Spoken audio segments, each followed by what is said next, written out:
नमस्कार. आपल्या माथेरान कट्ट्यावर सहर्ष स्वागत. माथेरानचा निसर्ग म्हटलं की अगदी सर्वांनाच वेड लावतो.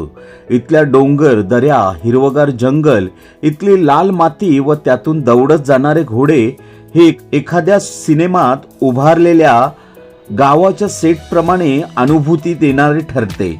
यामुळे अनेक पर्यटक तसेच सिने कलाकार देखील आपल्या धकाधकीच्या लाईफस्टाईलमधून थोडा वेळ घालवण्यासाठी एकांत शोधत असतात आणि त्यासाठी उत्तम आणि ते सुद्धा अगदी मुंबई पुण्यापासून जवळचं हिल स्टेशन म्हणून प्रसिद्ध असलेल्या माथेरानकडे पाहिलं जातं. अशातच मराठी चित्रपट सृष्टीत पकपकाक, शिक्षणाचा आईचा घो, दे धक्का अशा अनेक चित्रपटात भूमिका साकारणारा नव्या दमाचा कलाकार ज्याने माथेरानची भटकंती आणि माथेरानकरांचा पाहुणचार घेत आपली नाती ऋणानुबंध अधिक दृढ करत माथेरान प्रेमी म्हणून नावारूपाला येत असलेला अभिनेता म्हणजेच सक्षम कुलकर्णी.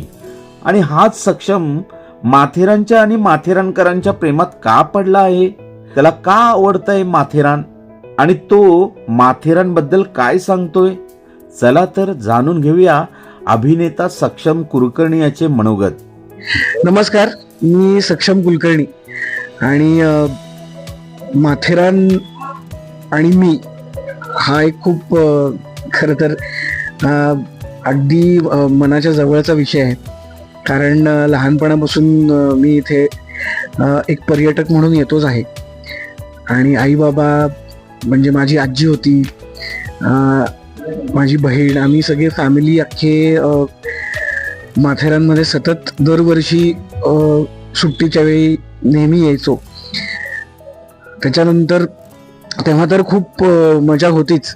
म्हणजे तेव्हा आम्ही जिकडे जिकडे राहिलोय तिकडच्या लोकांनी एकदम अगदी घरच्यासारखं आम्हाला उत्तम जेवण दिलं, राहण्याची उत्तम सोय, सगळ्याच गोष्टी तर होत्याच. पण नंतर प्रशम दिवाडकर हा माझा एकदम जवळचा मित्र झाला शाळेत असताना आणि त्याच्यानंतर त्याच्यामुळे माथेरानला येणं खरं तर कॉलेजच्या दिवसांमध्ये वाढलं आणि त्याच्यानंतर एक खूप वेगळं आणि उत्तम म्हणजे अजून माथेरानच्या लोकांबरोबर एक अजून खूप छान संबंध वाढला. आणि मला सांगायला अत्यंत आनंद होतो की इकडे आल्यानंतर घरापासून कुठेतरी लांब आलोय असं कधी वाटतच नाही. सगळी लोक इकडची इतकी प्रेमळ आहेत आणि तुम्हाला इतकं ते सामावून घेतात ना त्यांच्यामध्ये की ही एक खूप छान गोष्ट वाटते मला माथेरान आणि माथेरानच्या लोकांबद्दल. की असं वाटतं की इकडे सतत येतच राहावं. म्हणजे आपण आता आपल्या कामाच्या ह्याच्यातनं कधीतरी एक वीकेंड आहे, आता चला जाऊया कुठेतरी छान टाइम स्पेंड करूया असं होतं. पण माझ्या बाबतीत तसं नाहीये. म्हणजे माझ्या बाबतीत अगदी घरचंच माथेरान आहे असंच आहे. म्हणजे इकडे आल्यानंतर दस्तुरीपासून जी लोक भेटायला लागतात आणि जी लोक प्रेम करतात म्हणजे ह्याच्यात अर्थातच प्रशमचा खूप मोठा वाटा आहे की त्यांनी ही सगळी नाती मला म्हणजे ह्या सगळ्या लोकांना मला भेटवलं. त्यांच्याबरोबर आम्ही खूप मस्त वेळ घालवला. म्हणजे इथे आल्यानंतर असं जे होतं ना की आता मग हॉटेलमधनं ऑर्डर करायचं का वगैरे असं होतच नाही कधी.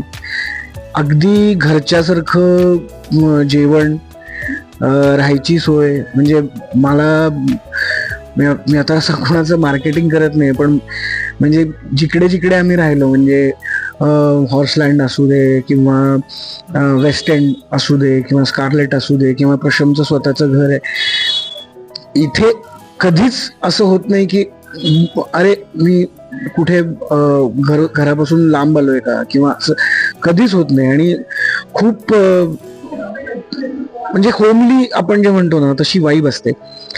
आणि मला असं वाटतं की इकडे आता जे त्यांनी नवीन नवीन जे सगळे उपक्रम सुरू केलेले आहेत ते पर्यटकांसाठी खूप सोयीचे आहेत मला असं वाटतं. म्हणजे ई रिक्षा जी सुरू झालेली आहे म्हणजे आजी आजोबांच्या वयाच्या लोकांसाठी एक पर्यटक म्हणून खूप छान उपक्रम आहे तो, की अगदी दस्तुरीपासून म्हणजे ज्यांना घोड्यावरती बसायला येत नाही किंवा जमत नाही त्या लोकांसाठी खूप छान आहे. म्हणजे आम्ही तर आल्यानंतर आम्ही घोडाच प्रिफर करतो, कारण मी माथेरानमध्येच हॉर्स रायडिंग आणि जे काय सगळं माथेरानमध्ये शिकलेलो आहे. आणि माथेरानच्या सगळ्या घोड्यावाल्यांबद्दल पण मला इतकं एक छान नातं आहे ना, म्हणजे इतके प्रेमाने ते तुम्हाला घोड्यावर बसल्यानंतर सगळे इन्स्ट्रक्शन्स देत असतात. किंवा मी इकडे जेवढं हॉर्स रायडिंग शिकलो की म्हणजे ते मला असं ते म्हणायचे की आता जा जा हा, म्हणजे मला काही काही शब्द पण प्रशवानी त्या घोड्यावाल्यांमुळेच कळले. म्हणजे मला बेसिकली माहिती होतं की हॉर्स गॅलप्स, पण त्याच्यामध्ये ट्रॉटिंग असतं, कॅन्टर असतं, हे जे घोडेस्वारीचे जे टर्म्स आहेत ते मला माथेरानमध्ये आल्यानंतरच कळले आणि ते शिकायला मिळाले. आणि जेवढं हॉर्स रायडिंग मला जमतं ते मी सगळं माथेरान मुळेच शिकलेलो आहे आणि माथेरानच्या घोडेवाल्यांमुळेच शिकलेलो आहे. त्यामुळे घोडेवाल्यांचा पण ह्याच्यामध्ये खूप मोठा वाटा आहे माझ्या दृष्टीने. आणि ऑब्व्हियसली म्हणजे चेंज खूप झालेला आहे. म्हणजे आम्ही आलो होतो तेव्हा सगळं म्हणजे घोडेस्वारीसाठीच होतं ऑब्व्हियसली, पण आता रिक्षा आल्यामुळे जे ब्लॉक्स टाकलेले आहेत, रस्ते नीट झालेले आहेत, तर हे सगळे बदल तर झालेलेच आहेत.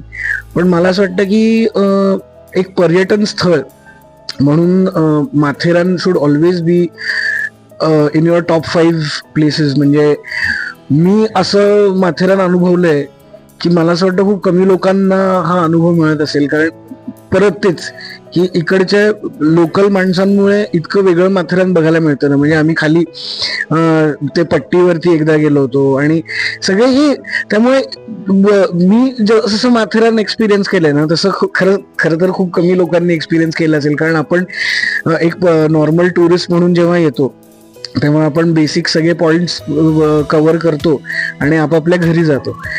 पण माझं तसं नाहीये. म्हणजे मी माथेरानमध्ये आल्यानंतर दरवेळी एक वेगळा अनुभव असतो. आणि इतक्या म्हणजे आता काल आम्ही ते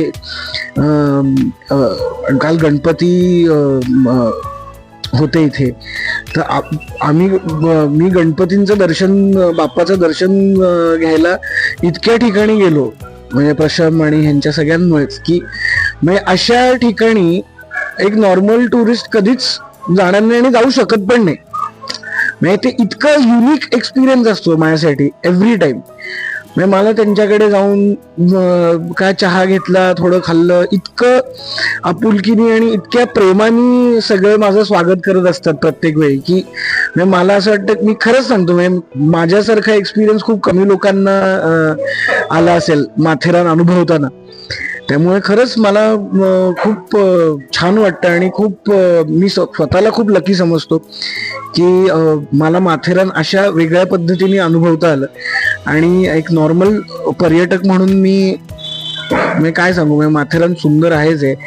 आणि आता खूप माथेरान स्वच्छ पण आहे. म्हणजे स्वच्छता इकडच्या लोकल माणसांनीच इतकी जपलेली आहे आणि त्याच्यावरती ते अजून काम पण करतात. म्हणजे ह्याच्यामध्ये खूपच म्हणजे इकडच्या लोकल माणसांसाठी आणि पर्यटकांसाठी पण ती लोकल माणसंच काम करतात. त्यामुळे मला ते खूप छान वाटतं. आणि मला माथेरानची लोक इतकी सामावून घेतात ह्याच्याबद्दल मी खरंच माथेरानच्या लोकांचे मनापासून आभार मानतो. आणि दरवेळी मी माथेरानला येतच राहीन अशी शाश्वती देतो. धन्यवाद.